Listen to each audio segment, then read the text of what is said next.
I'm Stuart Williams, I'm 27 and I'm a dairy farmer from Pembrokeshire. We run 200 dairy cows through the parlour, and 40% of them are Ayrshires and 60% of them are Holstein Friesians. In '99 I wanted to start showing, and at that time our Holsteins weren't quite big enough for the show ring, so for various reasons there just happened to be a local Ayrshire sale, and we bought 1 cow and 3 calves, and the rest is history. I left school after doing A-levels, and then I went to Harper Adams University, where I studied an honours degree in agriculture and animal science. During my year placement in Harper Adams, I worked for Genus ABS in their marketing department. That year actually I was able to become the Harper Adams University Placement Student of the Year, which was a real big accolade for me to win.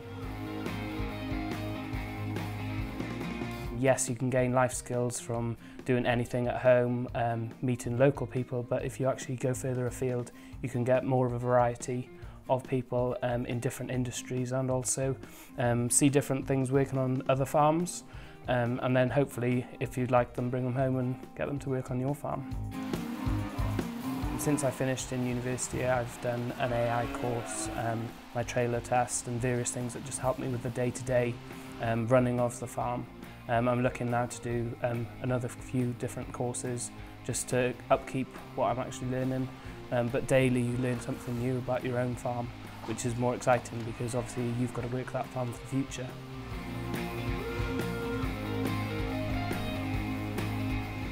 The advice that I'd give to anybody looking to go into the industry, be it food or to actual farming, is really just to get your head down and stick to it. There's going to be many trials along the way, but if that's exactly what you want to do, you'll come out the other side of the tunnel, so to say. The reason why I get up in the morning is I love cows. For me, cows aren't just a machine. Cows have personalities, cows are individuals, and that's really why I love working with them. Within the show ring, we've had quite a good few years. We've also won quite prestigious shows, being the Royal Welsh. We were Supreme Champion in the Royal Welsh 2 years ago, and we were also Reserve Supreme the following year. During that whole year of 2013, we actually gained the Premier Breeder and Exhibitor of the whole Ayrshire breed in the UK and Ireland, which is a very prestigious thing to do, and we're really proud of that honour.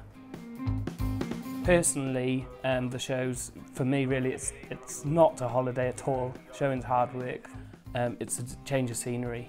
You get to meet people, like-minded people that are also showing, and also just general public that, you know, you get so many people coming round shows and they don't know where milk comes from.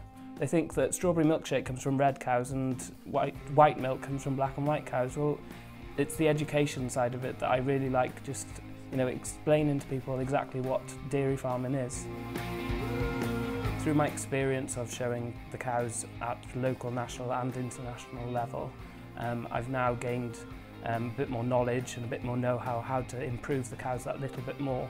So it tends to be me that goes to the shows with the cows. But you know, that's all thanks to Mum and Dad being at home and giving me the support to enable me to do it. But showing cows has taken me from just a local show 10 miles away to, well, 2 months ago I was actually in America, and I was able to show in the World Dairy Expo, which is known as the biggest show in the world. So it's been a fantastic way to see the country, see the world. My ambition is to win the Supreme in the Royal Welsh with a homebred cow. And for us as a business, the dairy industry is very volatile, but if we can get that little bit of income from somewhere else, and if it's through working with the cows and the pedigrees of the cows, then that's definitely something I want to do for the future. If you don't have that passion, you wouldn't get up in the morning to do it. I love what I do, and what's the point in doing it if you don't love what you're doing? I've always told myself, you know, you've only got one life, so you've just got to live it.